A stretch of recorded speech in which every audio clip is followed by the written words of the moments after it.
having your users automatically focus into the input. So when the component mounts, it just is ready to type in, basically. That's focusing into that input. So that's what we're going to do. We're going to do that using what's called a reference or a ref, right? So in our constructor, we want to create this initial reference.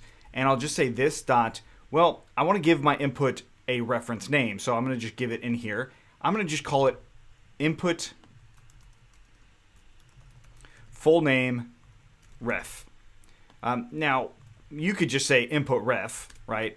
But if you end up having a lot of different fields, it would probably make more sense to have something that's unique to that input itself. And in this case, I use the name. So all I do is react.createRef. And this will create a reference that I can use throughout my component. And yes, you can put this in the constructor. This is actually something that's good to put in the constructor rather. You don't have to put it in component mount. It probably would work there, but you don't need to. Because especially with component mount, if you don't need to use it, don't use it. Constructor is really good for that. Okay, so how do we actually do this? All I need to do is say ref equals to this dot, and then of course the name of the reference that I just created.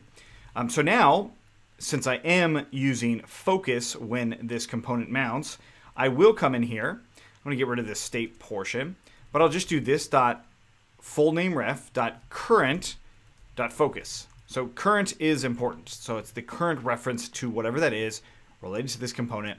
Okay, so I save that and refresh in here, and notice that it actually goes right into that. So that's a little, I mean, maybe that's cool, maybe it's not, but let's just go ahead and do the same thing with just a button. So I'm going to keep that reference in there and ignore this component in mount, and I'll just say handle button click, and we'll just say event. Like you probably have seen before. So handle button click, I'll just copy this send message button and just do on click equals to this dot handle button click. And we'll just call this focus. Oops, we need to put those curly brackets, close it off. And probably no surprise here, but we can then just do handle button click. And now when the component mounts, it's not focused. I click on focus, it focuses. So what can you use this for other than just focusing when you click a button or an event? Well, if there's some problem with your data that's coming through, you would be able to focus it back there and make it super user-friendly where, like if I put in my name here and I actually put an email in and that's an error on the back end, like the back end's like, no, you can't do that. It will send you an error. Then you could focus back in on that data. That's kind of cool. That's like a nice little thing that happens there. But there's one other thing that we could do with this reference.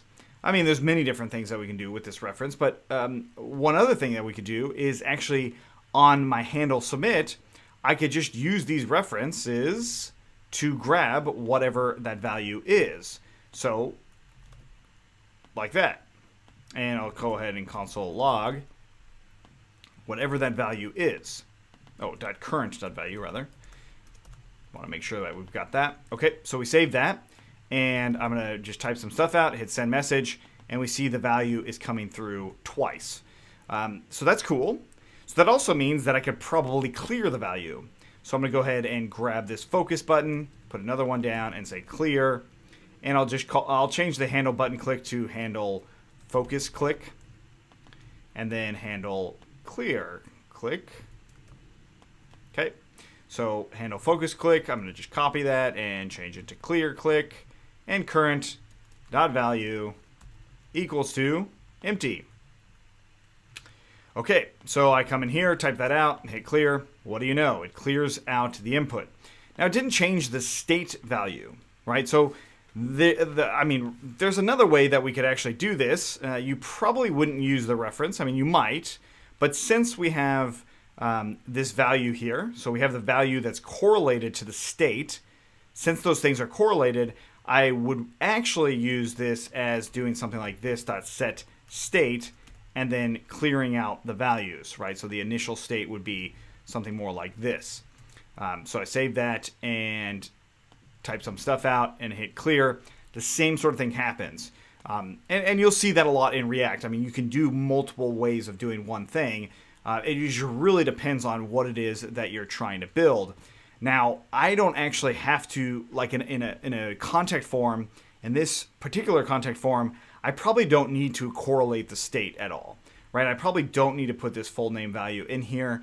I probably could just use the clear value and just be completely fine as far as rendering out what happens, right? So if I change this to here, for example, and then have my inputs coming through not based off of the state, but based off of those inputs from those references, I mean, that's perfectly okay.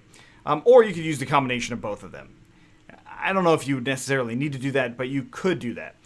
Now, and do note that since I did change this value, it didn't actually trigger this onChange event. That's something that's interesting. So it won't actually trigger those events as if, I mean, that's not a way to trigger it, in other words, right? Okay, so we now have this reference. There are other ways to do it, but that's not something I'm going to talk about just yet. I just want to let you know this is how you actually create a reference to anything.